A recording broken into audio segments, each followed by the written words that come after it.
அடுத்து வரும் நிகழ்ச்சியானது ஜாய்ஸ் மேயர் ஊழியங்களின் நண்பர்கள் மற்றும் பங்காளர்களால் தாங்கப்படுகிறது.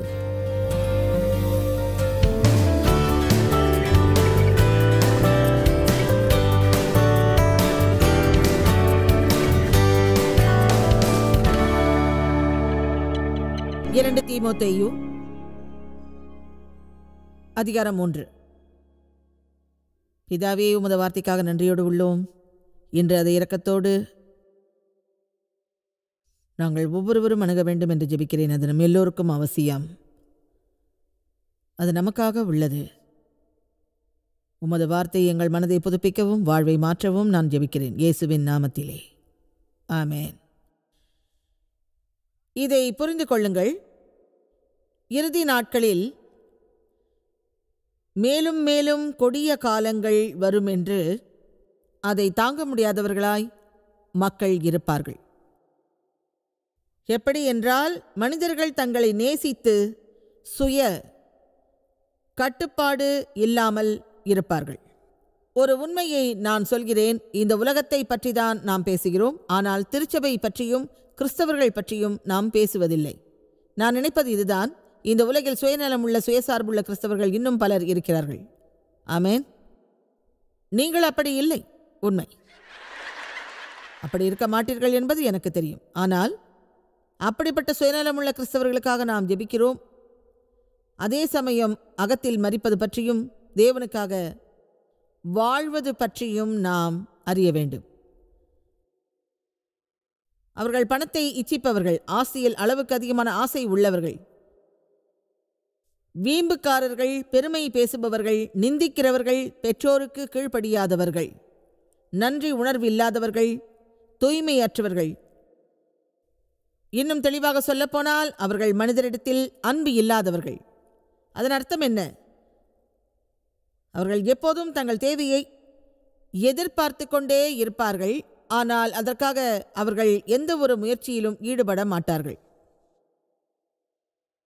எப்போதும் பிறர் உதவி செய்வதையே அவர்கள் எதிர்பார்த்திருப்பார்கள். ஆனால் அவர்கள் எதுவும் செய்ய மாட்டார்கள். அவர்கள் சமாதானத்தை விரும்ப மாட்டார்கள். அவர்கள் அவதூறு பேசுபவர்கள், அவர்கள் பொய்க்குற்றம் சுமத்தும் பிரச்சனைக்குரியவர்கள், உணர்ச்சியற்றவர்கள், நீதி தவறுபவர்கள், கட்டுப்படுத்த முடியாதவர்கள், நல்லதை எல்லாம் எதிர்ப்பவர்கள். உறுதியா சொல்றேன், இது இன்னும் 2 வசனங்களில் முடிஞ்சிடும்.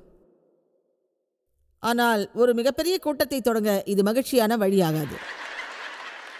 அவர்கள் தேச துரோகிகள், துரோகம் இழைப்பவர்கள், அகத்தில் ஏமாற்றத்தோடு உள்ளவர்கள், அவர்கள் இச்சிப்பதை நேசிப்பவர்கள், வீணாக காலத்தை கழிப்பவர்கள், அவர்கள் தேவனை நேசிப்பவர்கள் அல்ல.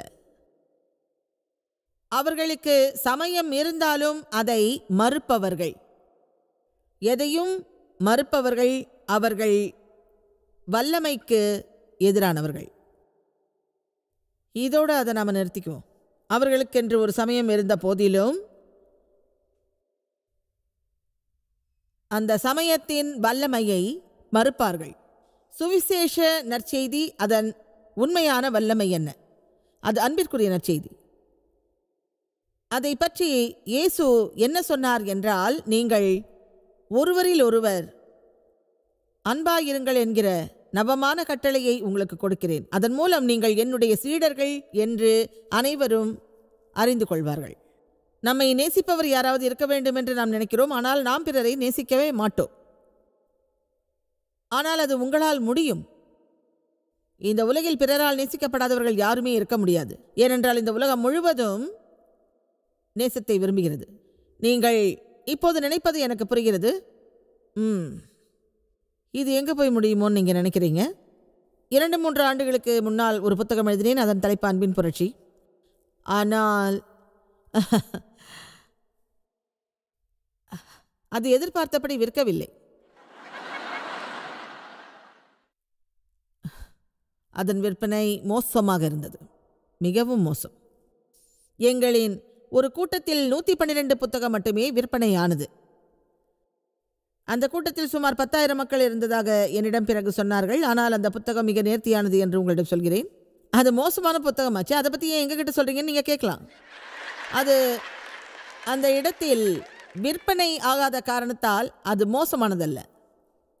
வெளிப்படையாக சொன்னால் அது விற்காததற்கு காரணம் மக்கள் அதை ஒரு முக்கியமான நற்செய்தியாக நினைக்கவே இல்லை. தங்களுக்கு ஏற்கனவே அன்பை பற்றி தெரியும் என்று நினைத்தார்கள்.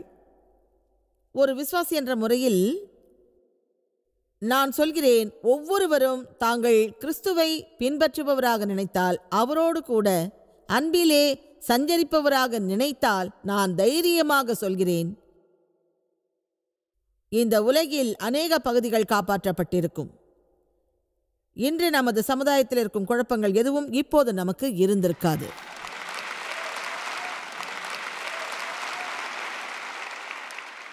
இந்த உலகில் உள்ள அநேக மக்கள் தங்கள் குழப்பத்திற்கான விடையை எதிர்பார்த்து உள்ளார்கள். அவர்கள் நிலைப்பாடு ஆவிக்குரியதாகும். அந்த குழப்பத்திற்கான விடை என்னவென்றால், இந்த சமுதாயத்தில் உள்ளவர்கள் அனைவரும் கிறிஸ்துவின் பிரதிநிதிகளாக இருக்க வேண்டும். வறண்டு போன மரித்த சமய பற்றுகளை கைவிட வேண்டும்.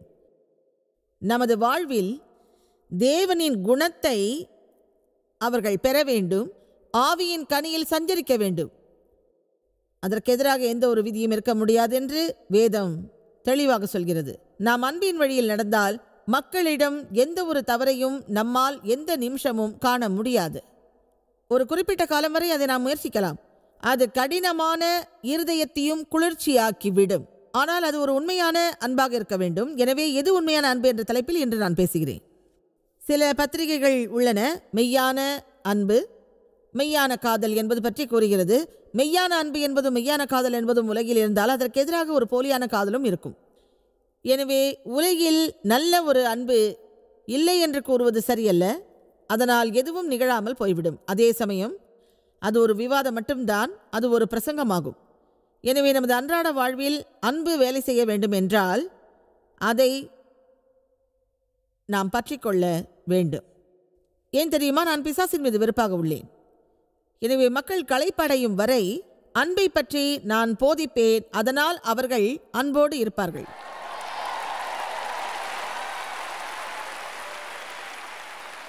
இதில் மிகவும் சோகமான விஷயம் என்னவென்றால், திருச்சபையில் அன்பை பற்றி நாம் அதிகமாக பேசிக்கொண்டிருக்கிறோம் என்பதுதான். ஆனால் வெளியே சிறிதளவே உள்ளது. திருச்சபையில் ஒன்று கூடுகிறோம், ஒருவரை கட்டித்தழுவி எப்படி சொல்கிறோம், நான் தேவ அன்போடு நேசிக்கிறேன், என் அருமை சகோதரியே, நீ சாகிற வரைக்கும் உன்னை நேசிப்பேன்னு. நீ என்னை நேசிக்காத, நான் அதிக நாள் வாழ விரும்புகிறேன், உனக்கு நன்றின்னு சொல்லுவா. இல்லை சகோதரியே, நீ சாகிற வரைக்கும் நேசிப்பேன். இப்படிதான் நம்ம புரிஞ்சிக்காம பல விஷயத்தை பேசுவோம். எனக்கு ஒரு குழந்தை தேவைப்பட்ட போது நீ எங்கே போயிருந்த சகோதரி? நான் நடக்கிறதுக்கு உதவி தேவைப்பட்டது போது நீ எங்கே போயிருந்த சகோதரா? என் கௌரவத்தை சிலர் கொலைக்க முயற்சி செஞ்சப்போ நீ இருந்திருந்தா அவங்க கிட்ட இப்படி சொல்லியிருக்கலாம், இதுக்கான அருகதை உனக்கு இல்லைன்னு. எப்படியோ நீங்கள் தேவ அன்போடு என்னை நேசிச்சதுக்கு நன்றி. புரியுதா? அது எப்படி இருந்தாலும் இவங்க ரெண்டு பேரும் பேசிக்கிறதுல இன்னொரு விஷயமும் இருக்கு. நாம் ஒருவருக்கொருவர் தேவ அன்போடு உண்மையிலேயே நேசித்தால், இயேசு விரும்பிய அந்த அன்போடு பிறரை நேசித்தால், ஓ மை காட், திருச்சபை அப்படிப்பட்ட ஒரு அன்பிற்குரியது. ஆனால் அங்கே எல்லா மக்களும் வந்திருக்க இடமில்லை. எனவே நான் அறிந்த வகையில் அதற்கான ஒரே வழி, ஒரு நல்ல காரணத்தோடு நாம் அன்போடு இருக்க வேண்டும். அதை உணரும் வரை காத்திருக்க வேண்டும். அது வரும் வரை காத்திருக்க வேண்டாம். அது சரியா என்று அறிய நாம் காத்திருக்க வேண்டாம். அதை முழுவதும் ஆராய்வோம், ஆராய்வோம், ஆராய்வோம். எப்பொழுதும் அதற்கு முன்னுரிமை தருவோம். ஏனென்றால் நமது மாம்சம் இயற்கையாகவே சுயநலமானது, சுயசார்புள்ளது. எனவே நமது சுயநலத்துக்கு எதிராக ஒரு போரை தொடங்கி இப்படி நாம் சொல்வோம், நான் ஒருவன் மட்டுமே அப்படிப்பட்ட ஒரு வாழ்க்கையை வாழக்கூடாது என்று.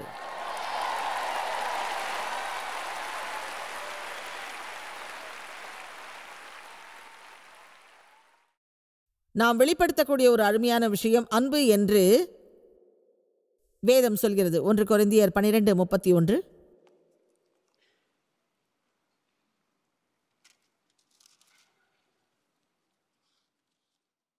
இங்கு வந்திருக்கும் அநேக மக்கள் அவர்கள் பிரச்சனையை நான் தீர்ப்பேன் என்று நம்பி வந்திருப்பார்கள். அது என்னால் முடியும். என்னிடம் மக்களின் பிரச்சனைகளுக்கான ஒரு விடை உள்ளது. அது என்னவென்று சொல்கிறேன். அதாவது நமது பிரச்சனையை தீர்ப்பதற்கான தேவனின் தத்துவத்தை சொல்கிறேன். உங்களுக்கு ஒரு பிரச்சனை இருக்கலாம், அதற்கு உங்களால் உதவ முடியாது. அதே சமயம் உங்களுக்கும் நீங்கள் உதவ முடியாது. ஆனால் வெளியே சென்று பிறருக்கு உதவும் ஆற்றலை தேவன் உங்களுக்கு வழங்குவார். நீங்கள் வெளியே சென்று பிறருக்கு உதவினால் நீங்கள் ஒரு விதையை விதைக்கிறீர்கள். அப்போது உங்கள் வாழ்வில் ஒரு நல்ல அறுவடையை தேவன் வழங்குவார். எனக்கு என்னால் உதவ முடியாது, எனக்கு எரிச்சலாக இருக்கும். ஆனால் பிறருக்கு நான் உதவலாம். இப்போது நான் அதைத்தான் செய்கிறேன். அதைத்தான் தேவனும் நம்மிடம் விரும்புகிறார். நாம் உள்ளுக்குள் உதவ அழைக்கப்படவில்லை, வெளியே உதவ அழைக்கப்பட்டுள்ளோம். நாம் உள்ளுக்குள் இருந்தபடி நம்மை பற்றியே தொடர்ந்து நினைத்து நம்மை நாமே ஆசீர்வதிக்க கூடாது. நாம் என்ன செய்ய வேண்டும் என்று தெரியுமா? முதலில் நம்மை மறக்க வேண்டும், நம் மீதான பார்வையை அகற்ற வேண்டும், நம் மனதில் உள்ள சுயநலம் விடுபட வேண்டும், நமது அன்றாட வாழ்வில் பிறருக்கு உதவி அதில் மகிழ வேண்டும். வீட்டிலிருந்து புறப்படும் போதே,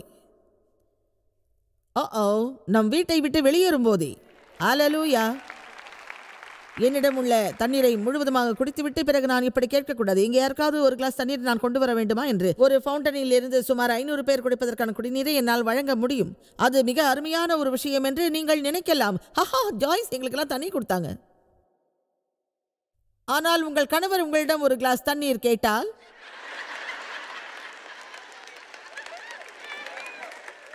உடனே சொல்லுவீங்க, என்னை பத்தி என்ன நினைக்கிறீங்க, நான் என்ன அடிமையா? ஜாய்ஸ் எங்களுக்கெல்லாம் தண்ணீர் கொடுத்தாங்க. ஆனால் உங்கள் கணவர் உங்களிடம் ஒரு கிளாஸ் தண்ணீர் கேட்டால்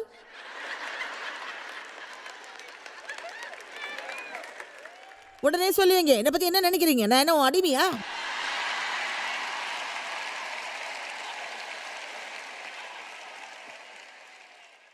நான் ஊழியம் செய்வதற்கான ஒரு விருப்பத்தை சொல்கிறேன். உண்மையா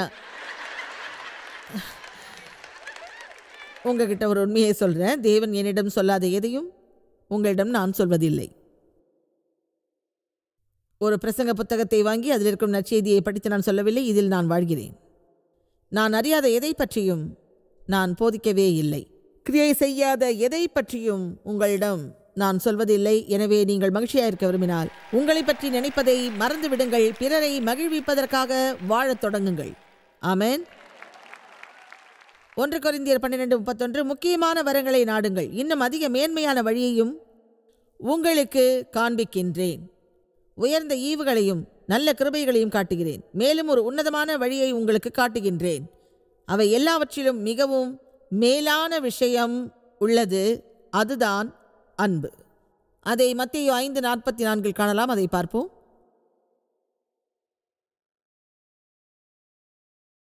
உங்களுக்கு எவ்வளவு பெரிய தேவை என்று நினைக்கிறீர்கள்?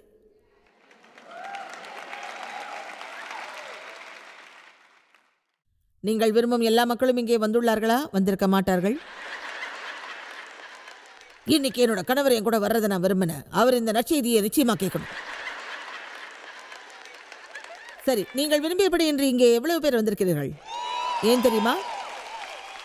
அவர்கள் இங்கே இருப்பது நல்லது, அதை நானும் விரும்புகிறேன். அவர்களுக்கு இது அவசியம், அதனால கண்டிப்பா இதை கேட்கணும். மத்தேயு 5:44 முதல் 47 வரை.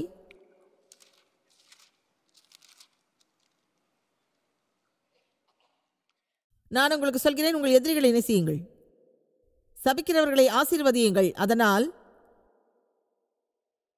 நீங்கள் பரலோகத்தில் இருக்கிற உங்கள் பிதாவுக்கு பிள்ளைகளாயிருப்பீர்கள்.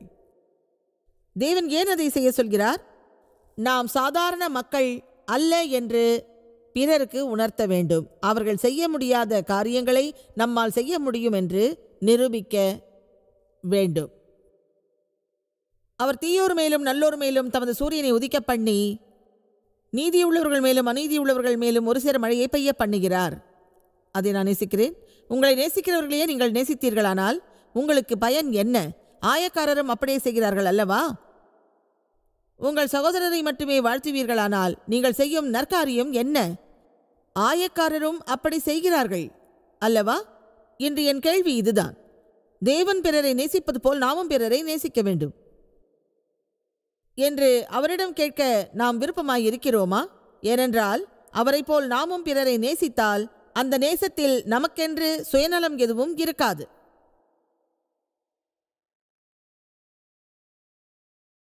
எல்லாரும் நல்லா தானே இருக்கீங்க?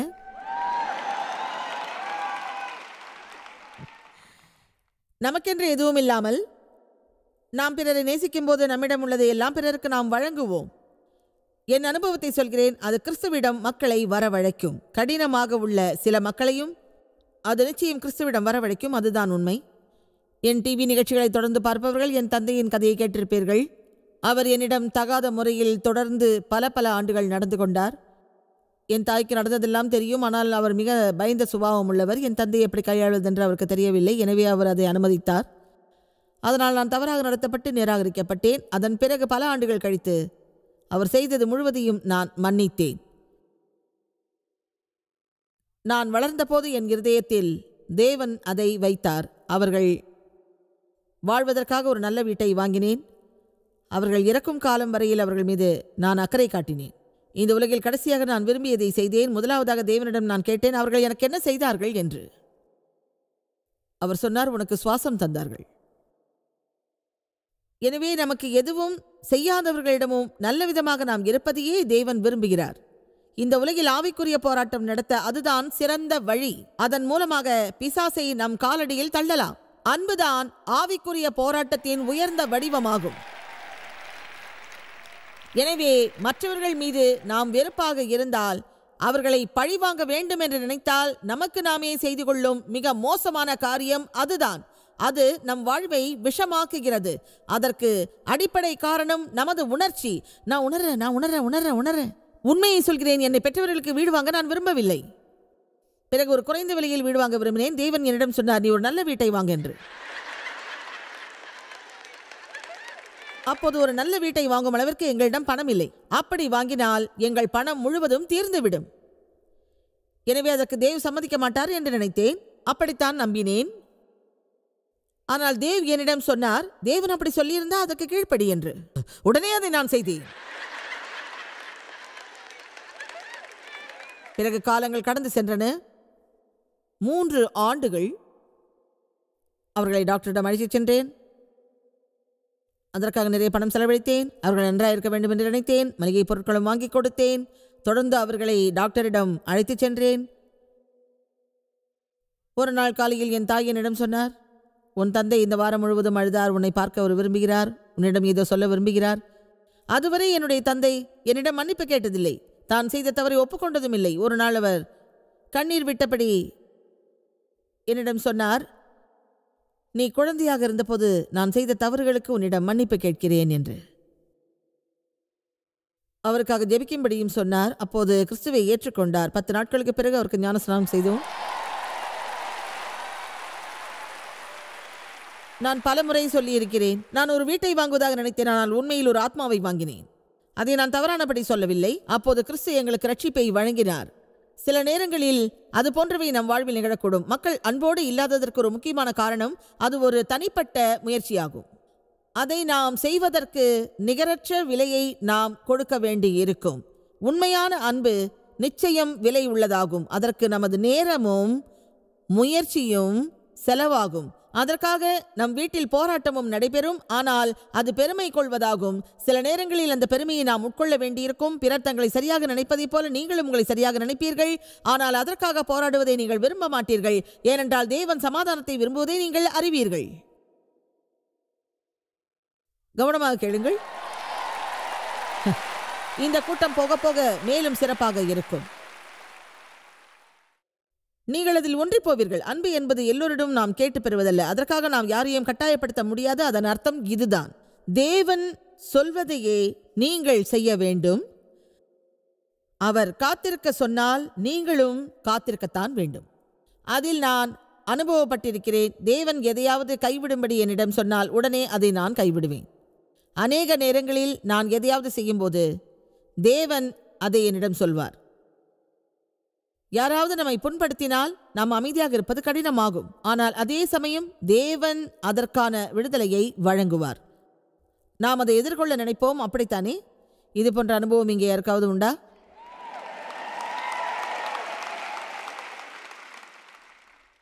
பிறர் சரியான ஒன்றை செய்வதற்காக நீங்கள் காத்திருக்க வேண்டாம்.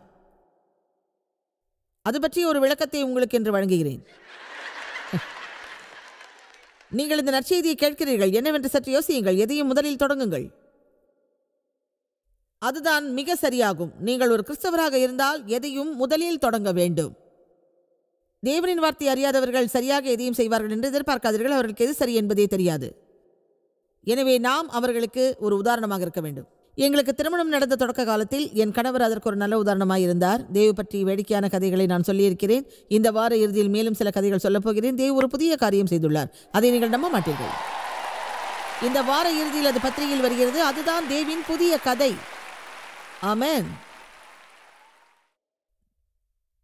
நானும் தேவும் மணமுடித்த நேரத்தில் அவர் ஒரு உறுதியான கிறிஸ்தவராக இருந்தார். இப்பொழுது நான் தேவனை விசுவாசிக்கிறேன். நான் ஒரு குழந்தையாக இருந்தபோது ஒரு புதிய பிறவி எடுத்தேன். ஆனால் எனக்கு அப்போது எதுவும் தெரியாது. எனவே எப்பொழுது நீங்கள் புதிய பிறவி எடுத்தாலும் எதுவுமே தெரியாமல் இருப்பீர்கள். ஆனால் எல்லாம் தெரிந்தது போல நடிப்பீர்கள். ஆகவே நீங்கள் வார்த்தையை படிக்க வேண்டும். தேவ் ஒரு தேர்ச்சியான வலிமையான தேவ மனிதராவார். அவர் ஒரு பரிசுத்தமானவர். எனக்கு கிறிஸ்துவை பற்றி யாரும் போதிக்க வேண்டிய ஒரு அவசியமில்லை. நான் அவரை நன்கு அறிவேன். எனக்கு பிடித்த வார்த்தை, நான் உன்னை நேசிக்கிறேன். முதலில் அது என்ன என்று எனக்கு தெரியாது. எனவே அதை பற்றி யாராவது என்னிடம் சொல்ல விரும்பினேன். என் நடிப்பை பற்றி தேவ் கவலைப்படவில்லை. இதை புரிந்து கொள்ளுங்கள். நான் நடித்தது அவருக்கு ஒரு பிரச்சனை அல்ல. அவர் உள்ளபடியே இருந்தார். உங்கள் வீட்டில் உள்ள விசுவாசம் இல்லாதவர்களையும் நீங்கள் தொழில் புரியும் இடத்தில் உள்ள விசுவாசம் இல்லாதவர்களையும் நீங்கள் ஈர்க்க வேண்டுமென்றால் அவர்கள் எப்படி இருந்தாலும் நீங்கள் உள்ளபடியே இருங்கள். அதைத்தான் இயேசு செய்தார். அவர் எந்த சூழ்நிலையிலும் மாறவில்லை. பிறர் நடிப்பதைப் போல அவர் நடிக்கவில்லை. அவர் உள்ளபடியே அவர் இருந்தார்.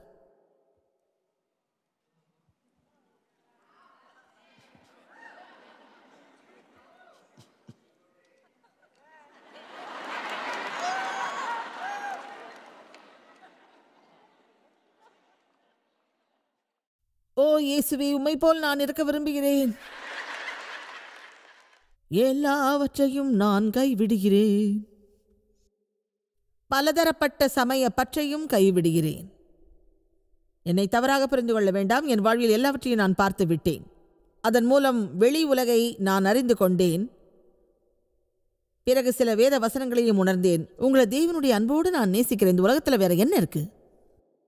நான் சொன்னது போல் எனக்கு நீ தேவைப்படும் போது எங்கே நீ சென்றாய்? என் கௌரவத்தை பற்றி பேசுவதற்காக பிறர் உன்னை தேடும்போது நீ எங்கே சென்றாய்? என் தைரியம் தளர்ச்சி அடையும் போது என் அருகில் நீ 1 மணி நேரம் இருக்க வேண்டும் என்று நினைத்தேன். அப்போது நீ எங்கே சென்றாய்? மேலும் அதை பற்றி நீ எனக்கு போதிக்கவும் இல்லை. அப்போது நீ என்னோடு இருக்கவே நான் விரும்பினேன்.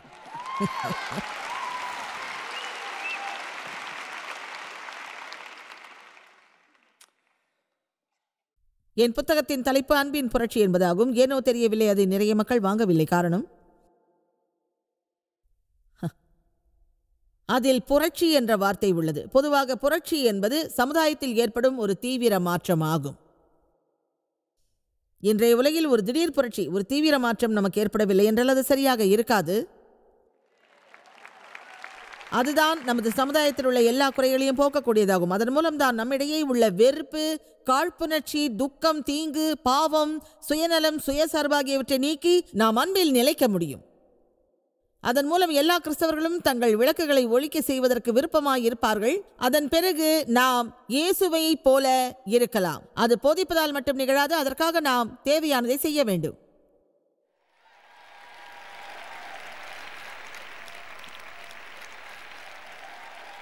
குழந்தைகள் பள்ளியில் விளையாடும் விளையாட்டு படத்தை பார், சொல். நாம் ஒரு பொருளை சொன்னால் குழந்தைகள் அதை காட்டும். பிறகு அதை எல்லோரிடமும் சொல்வார்கள். எனவே ஒரு விசுவாசிகள் என்ற முறையில் நமக்கும் அது தேவைப்படும். நான் படத்தை காட்டுவேன், அது என்னன்னு நீ சொல்லு.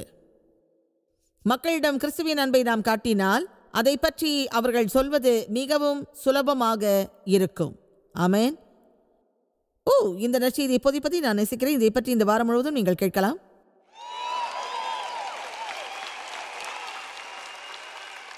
மத்தேயு 22:36.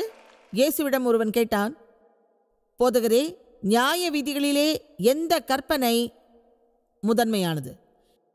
இதில் முக்கியமானதும் முதன்மையானதும் ஆகிய மகத்தான கற்பனை எது என்று கேட்டான்.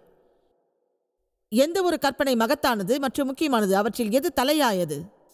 சில கற்பனைகள் எளியது, எனவே எது மகத்தானது? அதை நான் நேசிக்கிறேன். அது ஒரு வல்லமையான வார்த்தையாகும். இயேசு அவனை நோக்கி, உன் தேவனாகிய கர்த்தரிடத்தில் உன் முழு இருதயத்தோடும் உன் முழு ஆத்துமாவோடும் உன் முழு மனதோடும் அன்பு கூறுவாயாக. இன்னொரு வசனம் அதை நம் பலம் என்று சொல்கிறது. இது முதலாம் கற்பனை. இதற்கு ஒப்பாயிருக்கிற இரண்டாம் கற்பனை என்னவென்றால், உன்னிடத்தில் நீ அன்பு கூறுவது போல அயலான் இடத்திலும் அன்பு கூறுவாயாக என்பதே. உங்களுக்குள் ஒரு போராட்டம் இருந்தால், நீங்கள் எப்பொழுதும் நிராகரிப்போடு இருந்தால், நீ யார் என்ற வார்த்தையில் நீங்கள் வெறுப்போடு இருந்தால், உங்களுக்கே உங்களை பிடிக்காமல் இருந்தால் அன்பு பற்றிய இந்த நற்செய்தியை சுவற்றில் மாட்டுங்கள். அதை அகற்றி விடாதீர்கள். பத்திரமாக பாதுகாத்து வையுங்கள். அதன் மூலம் ஒரு நல்ல போதனையை பெறுங்கள். எனக்கு இது உள்ளது, பிறருக்கும் அது உள்ளது, எனவே நம்மை நாம் ஏற்போம். கிறிஸ்து அதையே நமக்கு வழங்கியுள்ளார். அதுதான் கிறிஸ்துவில் நம்மை அறிதல். எனவே நம்மோடு நாம் ஒரு நல்ல உறவு கொள்வோம், தேவனுடன் ஒரு நல்ல தொடர்பில் இருப்போம். பிறகு வெளியே சென்று இந்த உலகில் தேவனின் அன்பை அறிவிப்போம். ஆமென். இந்த உலகில் நாம் செய்யக்கூடிய முக்கியமான ஒரு காரியம் என்னவென்றால், தேவனின் முகத்தில் ஒரு புன்முறுவலை நாம் வழங்க அன்பில் சஞ்சரிப்பதை நாம் அறிந்து கொள்ள வேண்டும். அன்பு என்பது அதை பற்றி பேசுவது மட்டுமல்ல, செயலிலும் காட்டுவதாகும். எனவே நாம் அன்போடு இருக்க வேண்டும். பிற மக்களுக்கும் தேவனின் அன்பை உணர்த்த வேண்டும். அதுதான் இயேசுவுக்காக நாம் ஏந்திச் செல்லும் மகத்தான ஒரு அறிவிப்பு பலகையாகும். சங்கீதம் 37:4 வேதம் சொல்கிறது, கர்த்தரிடத்தில் மனமகிழ்ச்சியாயிரு, அவர் உன் இருதயத்தின் வேண்டுதல்களை உனக்கு அளிப்பார். தேவனை விசுவாசியுங்கள். பிறர் முகத்தில் புன்னகையை வரவழையுங்கள். உங்கள் வாழ்க்கை மலர்ச்சி பெறும்.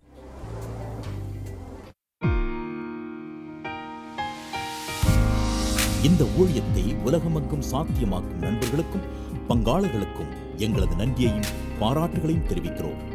ஒன்றாய் இணைந்து நாம் பசி உழவுகளை போஷித்து உடைகளை கொடுத்து தேசங்களுக்கு சுவிசேஷத்தை சொல்லி வருகிறோம்.